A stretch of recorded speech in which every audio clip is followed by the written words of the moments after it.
লিঙ্কের খিলাফ আমি নই। গভর্নমেন্ট যখন লাইসেন্স দিয়েছে তিনি ব্যবসা করছে, তো আমাকে লাইসেন্স দিয়েছে আমি গাড়ি চালাবো।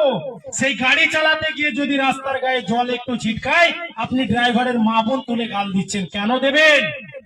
কে অধিকার দিয়েছে আপনাকে? আমি রাস্তায় চলছি তার জন্য তো ট্যাক্স দিয়েছি, রাস্তায় গাড়ি নিয়ে যাচ্ছি তার জন্য তো লাইসেন্স বানিয়েছি। তাহলে আপনি আমাকে কেন গাল দেওয়ার অধিকারটা পাচ্ছেন? তাহলে আপনার থেকে তো আমি সরকারকে বেশি ট্যাক্স দিচ্ছি। আমি তো দেশের উন্নয়নের জন্য এক রাজ্য থেকে আরেক রাজ্য ছুটে বেড়াচ্ছি, দেশের মানুষের উপকারের জন্য সকালবেলায় পেপারটা থেকে নিয়ে সকালে চাটা যেটা খাচ্ছেন সেই দুধটা আমি নিয়ে আসছি। তাহলে আমার জন্য কোথায় ভাবছেন? আমার জন্য কখন ভাববেন? আমার জন্য ভাবনাটা কখন আপনার জাগবে?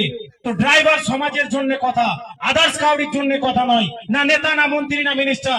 তিনারা তিনাদের জায়গায় ঠিক আছে, তিনাদের কাজ মিটে যাবে, তিনারা আপনাদেরকে ছড়ে ফেলে দেবে।